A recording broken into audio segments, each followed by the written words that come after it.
नमस्कार, मैं कुसुम मिश्रा और आप देख रहे हैं बीवीएम न्यूज खबर 24। आइए बढ़ते हैं आज की तमाम बड़ी खबरों की ओर। फरीदाबाद क्राइम ब्रांच की टीम ने बैंक मैनेजर अपहरण के मामले में मात्र 48 घंटे में खुलासा करते हुए अपहरण कर फिरौती मांगने वाले आरोपी पति पत्नी को फरीदाबाद से किया गिरफ्तार। आरोपियों के कब्जे से 2 अवैध हथियार और 5 लाख रुपए किए गए बरामद। फरीदाबाद क्राइम ब्रांच एसीपी अमन यादव ने जानकारी देते हुए बताया कि फरीदाबाद के बल्लभगढ़ सेक्टर 62 में रहने वाले एक बैंक मैनेजर को उसी के घर पर किराए पर रहने वाले पति पत्नी व अन्य साथियों के साथ मिलकर साजिश करते हुए उन्होंने बैंक मैनेजर को अपहरण कर बैंक मैनेजर के परिवार से 50 लाख रुपए फिरौती की मांग की थी।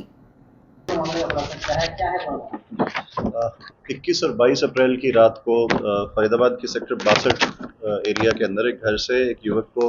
हथियार के दम पे जो है बंधक बनाया गया था, अगवा किया गया था और साथ में जो उसकी गाड़ी है वो भी वहां से घर से वो साथ अपने लेकर के गए थे तथा जो युवक था जिसको बंधक बनाया गया था, अगवा किया गया था, उसे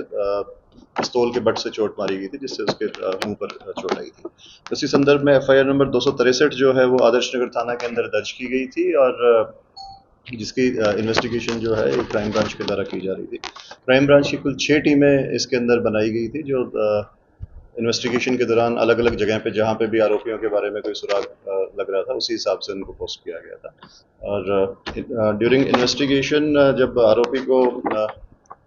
बंधक बनाया गया था तो उसके परिवार वालों के पास अगले दिन 22 तारीख को दिन में एक फिरौती के लिए कॉल आती है अननोन नंबर से तथा परिवार के सदस्यों से 50 लाख रुपए की जो है फिरौती की डिमांड की गई। और पुलिस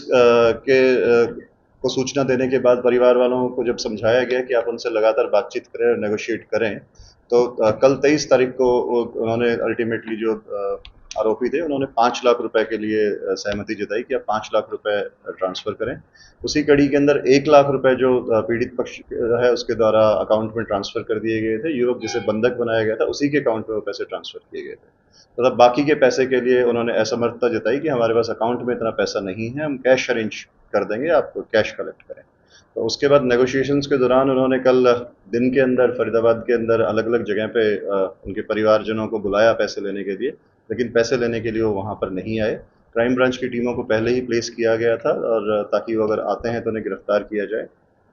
तो आज उन्होंने सुबह 11 बजे के करीब जब वो पैसे कलेक्ट करने के लिए आए तो कैली बाईपास के पास से जो है आरोपियों को जैसे ही पैसे दिए गए तथा जो पीड़ित युवक था जिसे बंधक बनाया गया था उसे परिवार के हैंड ओवर किया गया। वहाँ से मात्र 100 मीटर की दूरी पर ही क्राइम ब्रांच 30 की जो टीम है उसके द्वारा आरोपियों को गिरफ्तार कर लिया गया। जो आरोपियों को जिनमें गिरफ्तार किया गया है उनमें जो मुख्य आरोपी है उसका नाम भूपेंद्र है,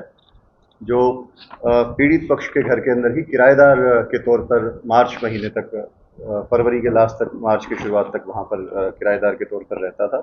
पैसे की कमी के कारण और उसने देखा कि ये परिवार जो है इसमें सभी लोग जो गवर्नमेंट जॉब के अंदर हैं और उनकी आर्थिक हालत ठीक है तो उन्होंने उन्हीं को टारगेट बनाया और उसी को बंधक बनाया।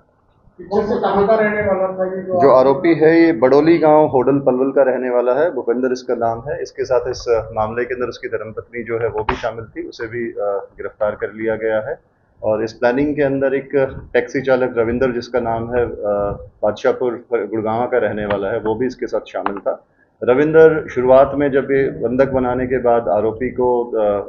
आरोपी लोग जो बंधक को साथ में लेकर के हिमाचल गए थे वहाँ पे भी रविंदर साथ था। हिमाचल से वापसी में जब मथुरा वहाँ पे उसको बंधक बना करके रखा वहाँ पे भी साथ था, लेकिन कल वो वहाँ से जो था रविंदर निकल गया था, उसकी गिरफ्तारी अभी बाकी है। क्राइम ब्रांच की टीम काम कर रही है, शीघ्र गिरफ्तार किया जाएगा। सुरक्षा व्यवस्था पर सवाल ये काम नहीं करता कि सरेआम यहाँ से प्रेजेंट करके देगी हिमाचल तक के लिए